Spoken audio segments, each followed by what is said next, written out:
안녕하십니까, 시영 선생님입니다. 자, 9월 평가원 모의고사가 끝이 났습니다. 사실상 수능을 앞두고 마지막 모의고사라고 봐야죠. 물론 10월 교육청 모의고사가 남아있기는 하지만 그건 이제 재수생과 반수생들이 빠지는 재학생들끼리 보는 시험이다 보니까 사실상의 마지막 모의고사가 이 9월 평가원 모의고사죠. 이 9평 여러분들 좀 긴장을 하고 시험을 보셨을 텐데 결과적으로 어땠어? 너무 어려웠니? 너무 쉬웠어? 너무 쉬웠다고? 굉장히 건방지죠. 그러니까 현장에서 이제 배우는 친구인데 점수가 좀 많이 올랐나 보지? 오, 그래요? 잘했습니다. 근데 여기에 등급 컷을 놓고 보면은 참 난이도 조정을 적절히 잘했구나 라는 걸 알 수가 있어요. 선생님도 처음에 이제 쓱 해설 강의하면서 문제를 풀어봤을 때는 이거 6평에 비해서는 좀 쉬운 것 같은데 라는 인상을 받았는데 특정 변별력 있는 몇 문제가 확실히 있었단 말이지. 그러면서 컷은 적정 수준에서 잘 맞춰줬더라고. 그러니까 평가원 입장에서는 난이도 조절에 어느 정도 성공한 시험이라고 할 수가 있습니다. 자, 봅시다. 일단 9월 평가원 모의고사는 어떤 의미가 있느냐. 6평 때 일단 재수생들하고 처음 재학생들 입장에서 마주쳤죠. 그러니까 3월 교육청, 4월 교육청 볼 때는 재학생들끼리만 봤기 때문에 재학생들이 생각보다 뭐 잘 나오는데 등급이 이러다가 6평 때 처음으로 요 재수생들을 만나면서 너는 재학생이잖아. 재학생들 입장에서 이건 아닌데 이런 생각을 처음 했을 수가 있는데 이번 9월 평가원 모의고사 때는 반수생까지 이제 포함이 되죠.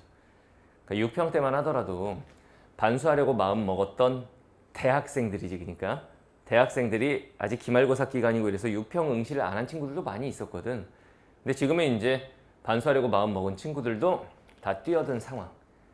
재수학원들도 보면 반수반들이 다 모집이 끝나고 진행 중인 상황. 그럼 반수생들이 같이 시험을 본 거죠. 얘네들이 포함이 됐기 때문에 비로소 이제 수능하고 모집단이 굉장히 가까워졌다. 수능하고 가장 가까운 구성의 모집단이 시험을 봤다. 그래서 본인의 객관적인 위치가 어느 정도인지를 진짜 제대로 파악할 수 있는 그런 시험이었어요. 그리고 수능 출제 방향이 이렇게 되겠구나라는 걸 어느 정도는 가늠해 볼 수 있는. 선생님 그러면 9평대로 나오나요? 미쳤니? 그럴 일 없이. 근데 6평과 9평의 그 출제 양상을 보면 올해 수능에는 이런 식으로 출제가 되겠구나라는 큰 틀을 잡을 수 있다는 얘기입니다. 학생 입장에서는 잘 안 잡히지? 그래서 우리가 해설 강의도 듣고 이렇게 하는 거잖아. 선생님들 입장에서 보면은 올해 독서 영역은 이런 지문들이 나오겠구나. 올해 문학은 이런 식으로 구성이 될 거고 이런 문제에서 우리가 이제 조심해야겠구나 이런 것들이 보이거든. 선택 과목은 난이도 조절을 어떻게 할 것이고 이 큰 틀이 보이거든. 그래서 여러분들이 선생님들 해설 강의를 듣는 거죠. 이게 예측이 되는 그런 시험이었어요. 자, 난이도를 보면은 일단 예상 컷입니다. 예상 컷. 생각보다는 평이하게 출제가 되었다. 그러니까 화작은 1등급 컷이 한 92점 정도, 언매는 1등급 컷이 한 87점 에서 89점까지 이제 회사별로 이제 다르게 뜨고 있는데 이 정도면은 원매가 87, 89점 정도 뜨지 않니 지금? 확인 안 했어 등급 컷? 안 했어? 난 관심 없다. 어차피 나는 다 맞아버렸다 이거야? 그럴 리가 없잖아. 확인했어 등급 컷? 몇 점 나오디? 아니 등급 컷이 몇 점 네가 확인한? 87에서 보통 89까지 회사들이 왔다 갔다 하던데 아직은 확정 등급 컷이 아니다 보니까 약간 요 범위가 있어. 그죠? 그랬을 때 화작 기준으로 보면 1등급 92점 정도면은 평가원 입장에서는 상당히 선방했다. 난이도 조절에 성공했다라고 볼 수 있는 거고, 언매 기준으로 87이 뜬다 문제는 좀 어려웠단데 이게 한 89점 정도까지 이제 1등급 컷이 올라가 주면 보통 평가원에서 1등급을 한 90점 정도에 맞추는 걸 목표로 출제하거든. 그러면은 난이도 조절에 상당히 선방한, 평균적으로 보면 한 90점 정도 되겠지? 그러니까 난이도 조절에 좀 선방한 그런 시험이라고 할 수 있습니다. 난이도 적절하게 잘 낸 것 같아요. 작년 수능처럼 너무 어렵지도 않았고, 그렇다고 뭐 작년 9월 평가원 때는 등급 컷 아주 난리 났었거든. 화작 1등급 컷 100 막 이랬거든. 그렇게 출제되지도 않았고 적절하게 잘 낸 것 같아요. 최근 3년간 9월 평가원과 수능을 비교해보면 선생님 이번 난이도랑 비슷하게 수능이 출제되나요? 라는 질문을 선생님이 굉장히 많이 받는데 내가 어떻게 알아? 그 수능을 출제하시는 출제 교수님들이 알겠지. 내가 어떻게 하냐? 올해 수능이 어떻게 될지. 사실 수능을 출제하는 교수님들도 잘 몰라. 이게 시뮬레이션이 안 돼. 학생들을 대상으로 한번 풀어봐라. 그리고 난이도 조절하고 또 풀어봐라. 난이도 조절하고 이러면 얼마나 좋겠어. 그게 안 되잖아. 그러다 보니까 수능을 출제하신 분들도 아니 작년 수능 출제위원들이 그랬잖아. 컷이 이렇게 나올 줄은 몰랐어요. 뭐 이런 거 아니야. 본인들은 이제 적정한 수준으로 냈다고 생각을 했는데 컷이 확 내려가 버리는 이런 경우가 있고 조금만 쉽게 내버리면 컷이 막 말도 안 되게 올라가고 이런 경우가 있기 때문에 수능이 어떻게 될지 몰라. 근데 흐름을 비교해 볼 수는 있겠지. 자, 최근 3년간을 보면은 2021학년도에는 9평 1등급이 90점이었어. 수능은 88점. 살짝 어려워졌지. 그 다음에 작년 같은 경우에는 9평 1등급 화작이 100이었어요. 그러니까 이 이전에는 이제 화작 언매를 따로 구별하지 않았지. 선택 과목이 없었으니까.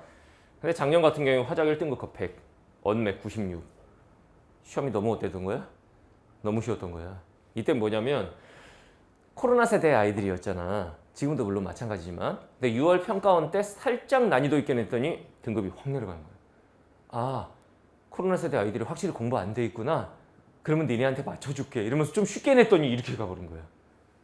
그럼 이제 평가원 입장에서 또 어떻게 돼? 이거 너무 쉽게 내니까 등급 컷이 너무 올라가네. 이러면은 이거 지금 영어도 절대평가고 이거 정시 모집에서 애들 못 뽑는데 이런 생각이 들겠지? 그러면서 좀 어렵게 출제했더니 다시 등급 컷이 이렇게 가버린 거야. 그러니까 애들이 이제 적정선이 없는 거지. 막 이렇게 가버리는 거지.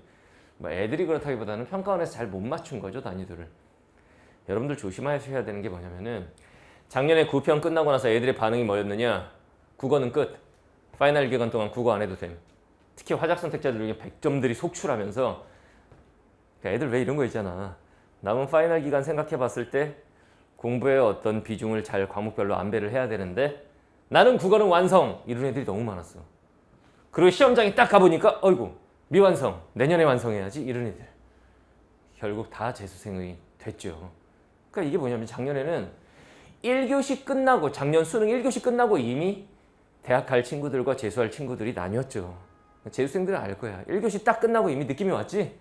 1교시 시험 딱 끝나고 나서 1년 더. 이 느낌이 왔을 거야. 1교시 끝나면 사실상 결판이 나. 그래서 국어 영역 1교시이기 때문에 되게 중요한 거 아니야.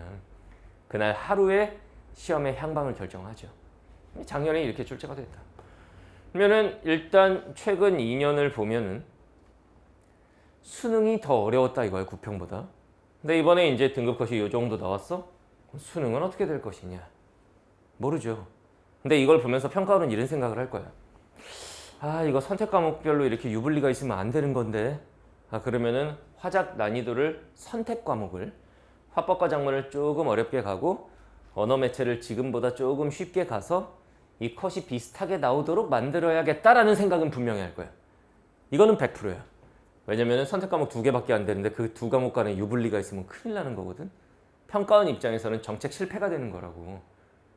선택 과목 둘로 해서 애들을 나눠놨으면 이게 어느 걸 선택하든지 특별히 누가 유리하고 이런 게 없어야 되는 거거든 이게.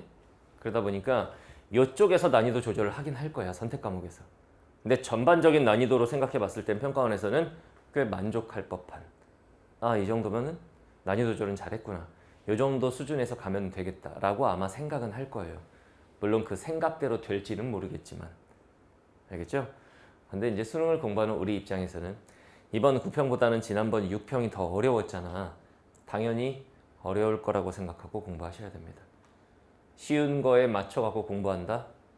그러다가 시험장에 갔을 때 조금만 어려워지면 박살나는 겁니다. 당연히 시험은 조금 어려울 거라고 생각하고 6평, 9평 중에서 어느 쪽 난이도에 맞춰서 파이널 기간 공부를 할 것이냐, 6평 수준으로 출제된다라고 생각하고 공부하세요. 좀 더 어렵게 공부하는 게 맞습니다. 그게 수험생의 자세야. 알겠나요? 자, 9월 모평 EBS 연계율은 50%, 정확히는 51% 정도라고 이제 EBS에서는 발표를 했어요. 영역별로 조금 다르게 느껴지긴 했을 거예요. 자, 영역별로 간단하게만 살펴보고 자세한 얘기는 해설 강의에서 하도록 하겠습니다. 일단 독서는 선생님이 보기에는 적절하게 출제가 됐다. 작년 수능 비문학에서 아주 죽을 뻔했죠. 올해 6월 평가원 비타민 K 아주 막 지랄 났었잖아. 그러면서 애들이 맛이 가고 이랬었는데 이번에는 변별력 있는 문제들이 중간중간 있기는 했지만 전체적으로 17문제의 난이도를 봤을 때 그렇게 어려웠다라고 말할 수는 없죠. 그래서 전반적으로 적절하게 선생님이 보기에는 최근에 몇 년 동안 출제됐던 독서 영역 중에서는 난이도 한별 가장 잘한 것 같아요. 적절하게 변별력도 있으면서 적절한 난이도. 지문이 그렇게 길지도 않은데 읽어내기가 쉽지도 않은 그렇게 지문을 구성한다는 게 쉬운 게 아니야. 굉장히 잘 낸 것 같아요. 네 지문이 출제가 됐고 법률 지문이 난이도가 좀 있었죠. 그죠? 그럼 남은 시간 뭐 해야 되느냐 여러분들. 고난도 독해 연습. 특히 경제, 법, 과학, 기술과 관련해서 그리고 인문에서는 논리학까지. 다시 한번 경제, 법, 과학, 기술, 논리학 이렇게 해서 고난도 독해 연습을 좀 할 필요가 있고 경찰대 문제나 사관학교 문제들도 여러분들이 좀 풀어볼 필요가 있습니다. 알겠죠? 그리고 지문 안에서 답의 근거를 잡아내는 연습. 다 읽고 나서 지문에 대한 이미지로 문제를 푸는 게 아니라 정확하게 지문의 어떤 부분을 근거로 이 문제가 출제된 것인지를 볼 줄 아는 눈. 이게 필요합니다. 저는 문학은 비교적 평이하게 출제가 됐어요. EBS 체감 연계율이 꽤 높았죠. 이번에 애들이 선생님 EBS 분석의 신 강의를 들은 애들이 깜짝 놀랐대요. 그냥 별표 선생님이 별표로 중요도 표시를 해놨잖아. 별표 빵개부터 5개까지 중요도 표시를 해놨죠. 이번에 출제된 작품들 보면 별표 5개, 4개인가 5개인가 다 별표 5개 쳐 있는 작품들이 출제가 됐죠. 애들이 막 영균이 막 이러면서 이번에 난리가 났었어요. 이 체감 연계율이 상당히 높았고 7개의 지문 중 3지문이 연계 지문이 출제가 됐죠. 그지? 근데 그리고 이제 비연계 지문도 뭐 그렇게 어렵진 않았다. 남은 기간에 뭘 해야 되느냐? EBS 마무리 학습 잘 하셔야 되고 출제 가능성이 높은 지문들을 중심으로 다시 한번 보셔야 됩니다. 지금쯤 EBS 공부는 수특은 끝났을 테고 수능 완성이 이제 조금 하고 있을 텐데 수특과 수완에서 출제 가능성이 높은 지문들이 있어. 그게 선생님이 EBS 강의에서는 출제 가능성을 다 표시를 해놨지. 출제 가능성이 어떻게 된다. 이번에 보면은 거의 당연히 100% 적중이었는데 출제 가능성 측면에서도 출제 가능성이 가장 높다라고 한 별표 5개 친 작품들만 바바박 연계가 되죠. 그런 지문들 중심으로 마무리 학습 잘 하셔야 됩니다. 알겠죠? 그 다음 비연계 작품들도 이번에 고전시가 비연계 그게 꽤 긴 지문이 출제되면서 여러분들이 약간 좀 고생했을 수가 있는데 최소한 고전시가는 이렇게 읽는 것이다 라는 방법 정도는 알고 있었으면 접근하기 어렵지 않았을 거거든. 그래서 연계와 비연계를 균형 있게 학습을 하되 문학은 EBS 연계 학습을 마무리를 잘해야겠다 특히. 알겠죠? 자, 그 다음에 선택 과목 보면 화작은 이번엔 너무 쉽게 출제됐어 인간적으로.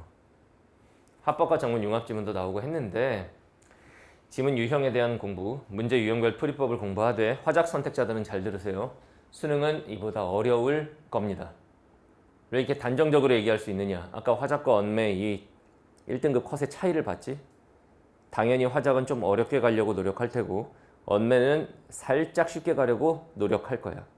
물론 노력할 거기 때문에 평가원 의도대로 될지 모르겠지만 화작이 안 되겠다. 이거 화작의 컷이 이거 너무 높은데 조금 어렵게 내야겠는데 했다가 갑자기 훅 어려워질 수도 있는 거야. 작년 수능이 그랬거든. 알겠죠? 작년 수능 역시 화작과 이 언매가 자꾸 표점이 높게 나오니까 이걸 맞춰가다 보니까 수능날 갑자기 화작이 확 어려워진 이런 결과가 나왔어. 그러니까 화작 선택자들은 선택 과목 화작 끝까지 놓지 말고 공부하셔야 된다. 나 이번에 화작 다 맞았어. 그냥 시험장 가면 돼. 그러다가 한 3개 틀린다 시험장 가면. 알겠죠? 그 다음 언어 매체 선택자들은 약간 어렵게 느꼈을 거야.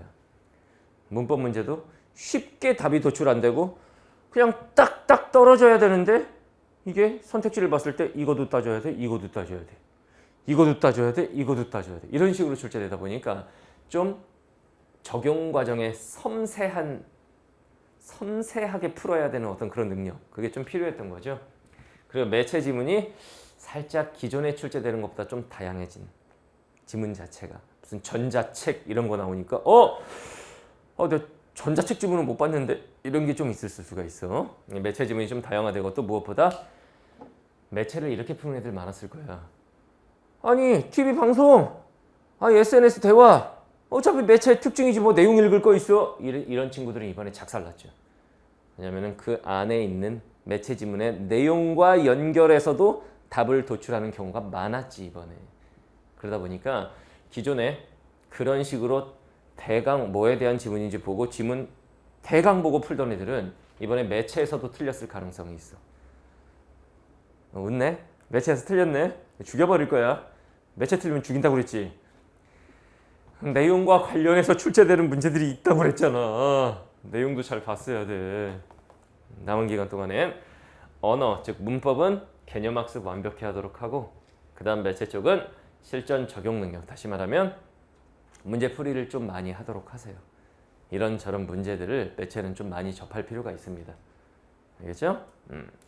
자, 일단 총평은 여기까지 하도록 하겠습니다. 영역별로 더 자세한 얘기들은 선생님이 문제들을 해설을 하면서 그때그때 짚어주도록 할게요. 알겠죠? 자, 해설 강의에서 봅시다.